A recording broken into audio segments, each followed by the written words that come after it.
What chased two armed hunters through the swamps of southern Florida in 1980? Newly unearthed footage depicts an ape-like creature hiding in the Everglades, spotted just miles from where oil drilling had quietly begun.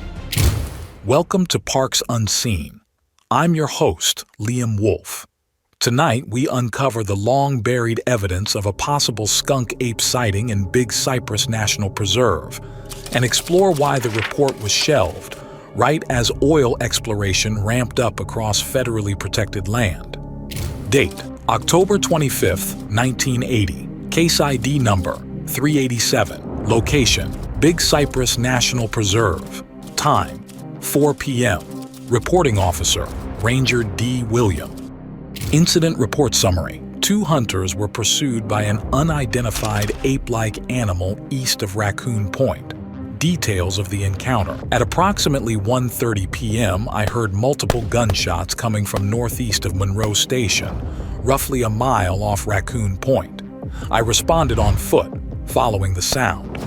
I eventually found two men perched in the lower branches of a cypress tree, scratched up and out of breath. As I approached, they shouted warnings about an ape man that had chased them from their last hunting trail. I drew my sidearm and conducted a quick sweep of the immediate area. No animal was in sight, so I signaled them to come down.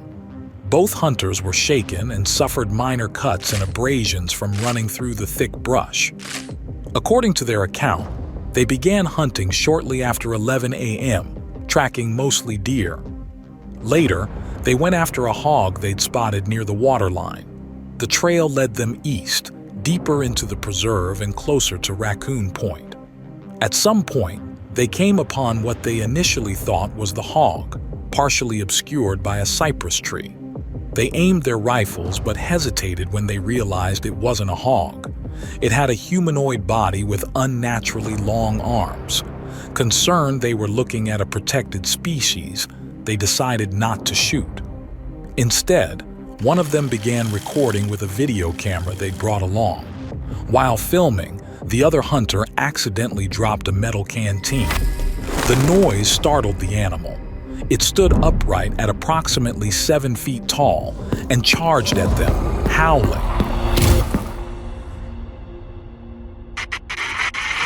The hunters panicked and fled.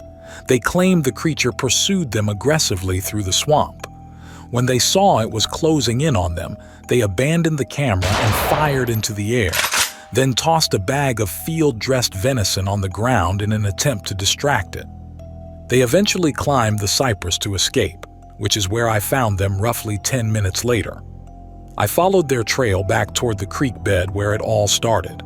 Their boot prints were still fresh in the mud. About 50 yards in, I found another set of tracks, barefoot, longer than my boot, and wide at the heel. There were no claw tips like a bear, no split hoof like a hog or deer, and no handprints like a chimp or gorilla, just big, human-like feet. It started to rain not long after I found their meat bag, torn open and completely emptied. Strangely, the fabric reeked of spoiled meat, far beyond what I'd expect after only a few hours in the heat. Nearby, at the base of a tree, I found the video camera, still dry under the canopy and seemingly undamaged. I flipped it open and started scrolling through the footage, trying to make out what they saw. That's when I heard movement, heavy splashing from a nearby slough, big, deliberate steps. I turned, but I didn't see anything right away. Then the rancid smell hit me again. I raised my sidearm and followed the scent cautiously. Near the tree line, I saw it, out in the open, roughly 30 feet ahead. Tall and moving on two legs with long swaying arms and a wide, heavy frame. It was covered in dark reddish-brown hair, except for its face, which was flat and leathery.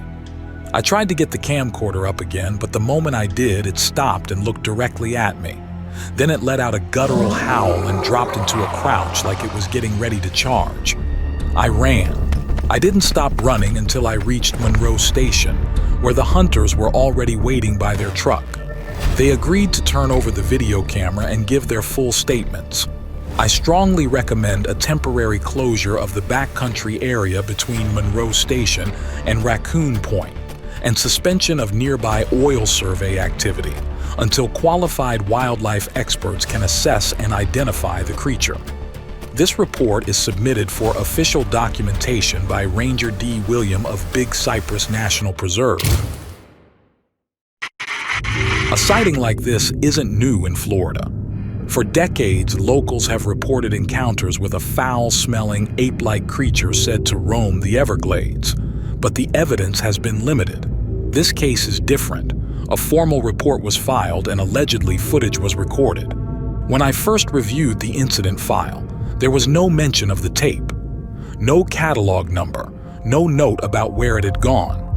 I assumed it had been lost or quietly removed, but tucked inside a separate envelope, misfiled among old survey records, was a dust-covered VHS cassette labeled simply Exhibit A. We popped it into our deck and rolled the tape. And what you're about to see is what was recorded that day.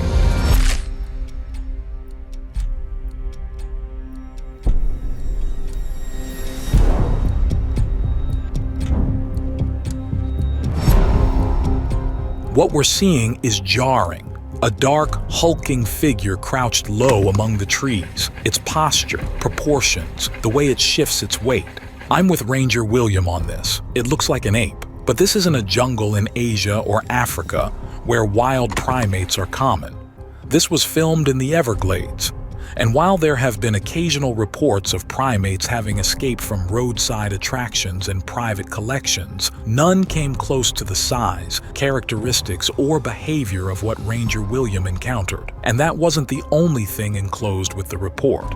Tucked inside a yellowed manila envelope postmarked July 15, 1978, was a single Polaroid photo.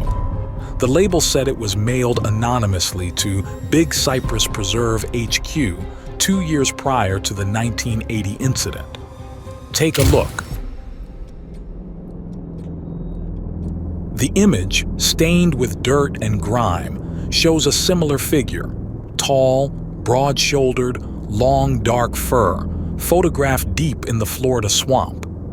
The creature in this photo looks just like the one in the video, don't you think?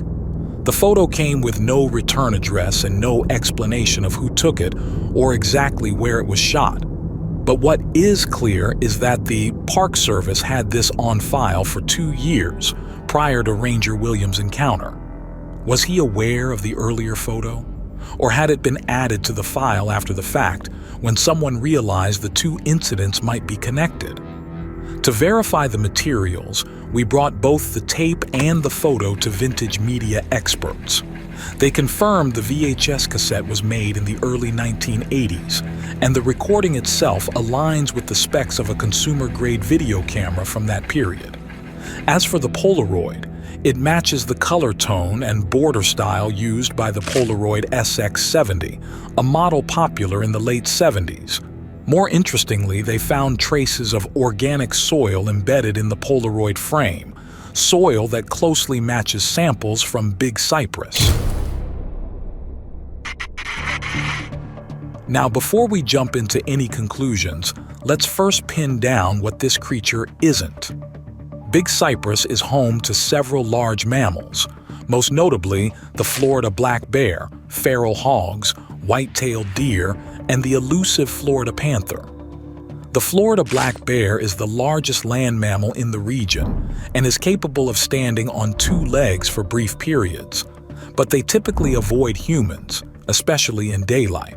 Their tracks are distinct, wide, flat, with 5 rounded toes, quite different from the prints found by Ranger William. Florida black bears can have reddish-brown fur, but it's rare. Not to mention the creature howled. Black bears don't howl. Now the Florida panther. It's the most elusive predator in the preserve. But panthers don't pursue prey across long distances. They ambush. If the hunters had stumbled into a panther's path, they wouldn't have seen it coming, let alone heard it howl. Ranger William never once mentioned feline features, and what they saw upright in the swamp wasn't a cat. It had arms. Long ones, Then there's the possibility of an escaped primate.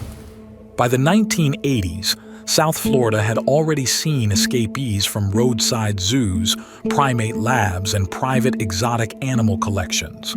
Some, like rhesus macaques and vervet monkeys, had even formed small feral populations in parts of the state. But those species are small.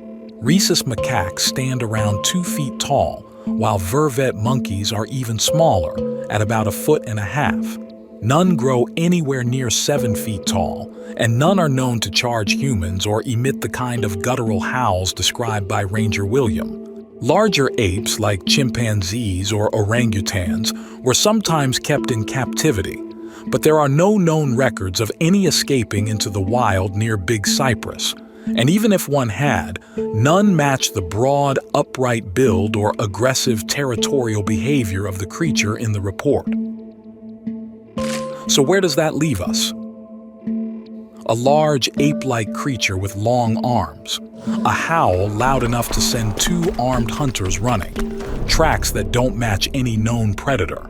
On the surface, it seems like a textbook Bigfoot encounter, but the reddish-brown fur, the overpowering stench of rotten meat clinging to the trees it passed, and the geography point to something more specific. In Florida, this creature has another name, the skunk ape.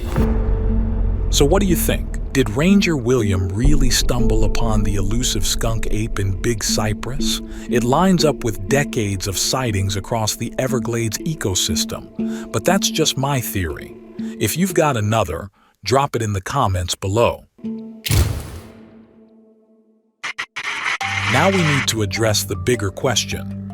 Was there any follow-up? This wasn't some campfire story or scribbled ranger anecdote. There was physical evidence, a VHS tape, a photograph from 2 years prior, multiple eyewitnesses, and a written report by a federal employee. And yet, from everything we've found, operations at Big Cypress carried on like nothing ever happened.